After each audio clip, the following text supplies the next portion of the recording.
Good afternoon, everyone. I first wanted to start by thanking all of you for being here and taking some time off of your busy schedule in order to learn a little bit more about this project.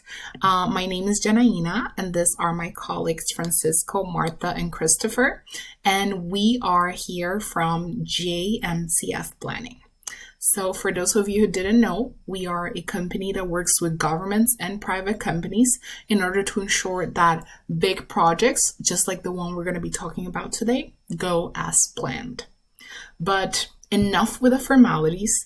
Let's actually get into what this project is all about.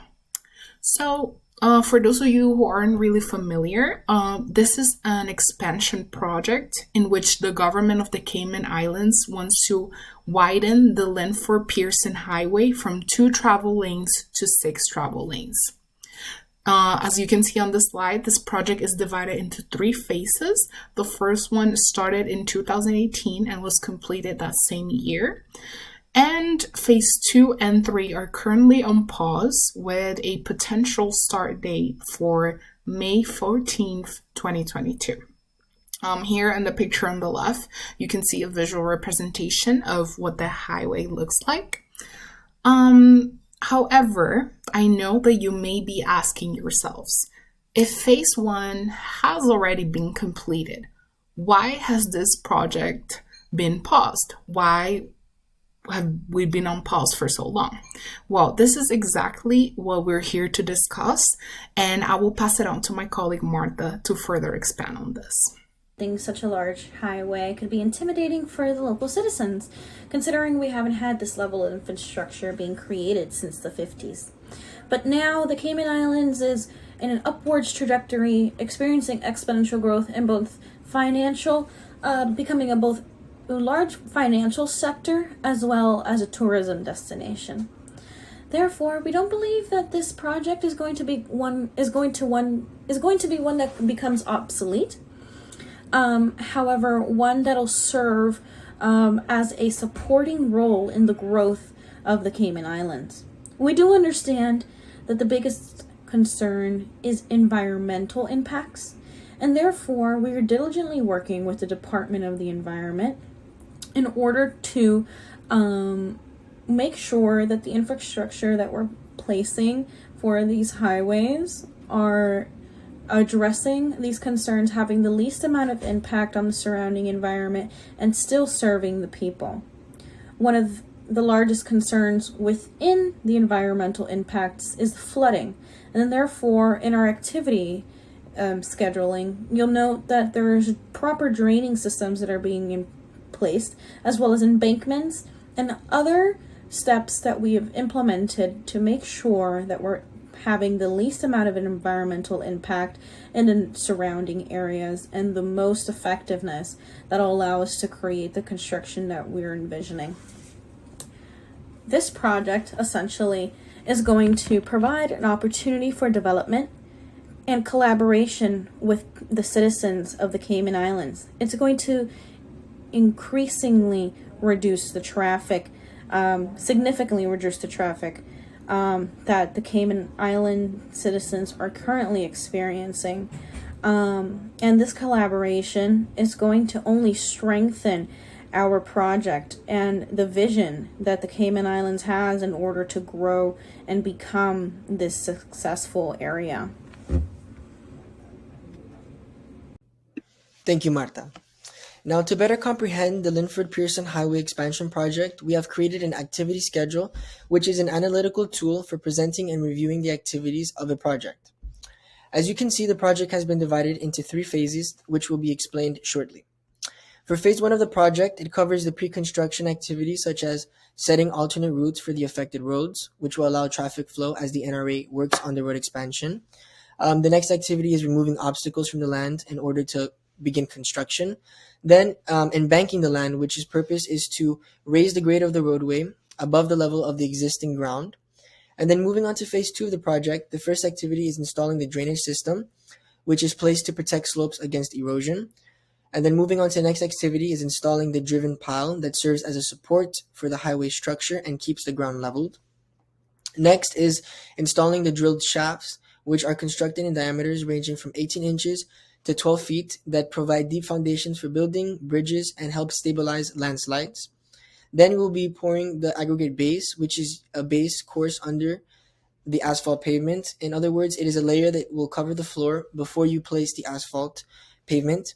And then finally, for the final activity for phase two, we have the installment of the steel beams, which will serve as a structure for future bridges in the highway. Now, the final phase, which is phase three of the project, talks about the activities encompassed. In addition, we would also like to share with you an activity Gantt chart, which is a visual representation that better illustrates the project duration. It includes two sections. The left side outlines the list of tasks, which we just went over, while on the right side has a timeline with schedule bars that visualize the amount of work that is needed to be completed. Now I'll pass the word on to Francisco. Thank you, Chris. Now, I know that many of you are not project managers, so I'm going to address this in a simple way. This is a project network, and in here we have calculated that what we call the critical path. The critical path, what it does is that it allows us to identify the most important task and ensures our project doesn't fall behind schedule. For all of our projects, managers in the audience, we have concluded that the critical path is A, B, C, D, F, H, I, G, K, L, M, and O. This means is that these activities need to be completed on time. Otherwise, the project will fall behind schedule. Moreover, only activities G and E can take more time without this affecting the overall duration of the project, which we calculated to be around 54 weeks. Thank you, Francisco. Now, for the sake of time, I know it's getting a little bit late. And because phase one has already been completed, I wanted to quickly point out some of the major risks that we have identified in phases 2 and 3. And yes, of course, for those of you asking, this presentation will be available for everyone who is attending the meeting today, in case they want to review all the slides later. But going back to this chart, here we have identified all the activities which you have previously seen. Then we lay out the main risks that can happen within each activity, the likelihood of this happening, the impact as well as severity, and who is responsible for taking care of these risks in case it happens. And to quickly summarize, by analyzing this, we can see that the major risks come from human error as well as weather conditions and delays. Now I'm going to talk a little bit about budgeting and costs. Here it's our budget. We have used the WBS, the breakdown structure. And I'm sorry for like the little technicalities, but we are project managers and this is what we do. So the total project cost is $7.5 million. We have divided this into land purchase, which was about $2.5 million, hiring and salary cost, $300,000, drainage and steel, so making sure that we install all of that, $3.4 million, concrete as well, payment, $700,000, putting all the electric stuff and the wiring, $200,000, and lastly, marketing. But now I'm going to pass it on to my colleague, Chris. Given by the analysis conducted by our consulting team, we believe that this project will serve the people of this nation tremendously, as it will decrease traffic time and congestion in an important and highly utilized highway. There will also be a decrease in motor vehicle accidents, as there will be many upgrades done during the expansion of the project, such as installing highway standard guardrails with added high-intensity reflectors to increase the driver's awareness during the nighttime. The lighting has also improved with tall aluminum poles in the central mediums, properly distributed throughout the highway for optimal and effective lighting. The project's purpose was in response to the people's concerns on traffic accidents, congestion, and overall eagerness for expansion. We thank you for listening and hope you can concur with our analysis. If you have any questions or concerns, please feel free to contact us at any time. Thank you very much.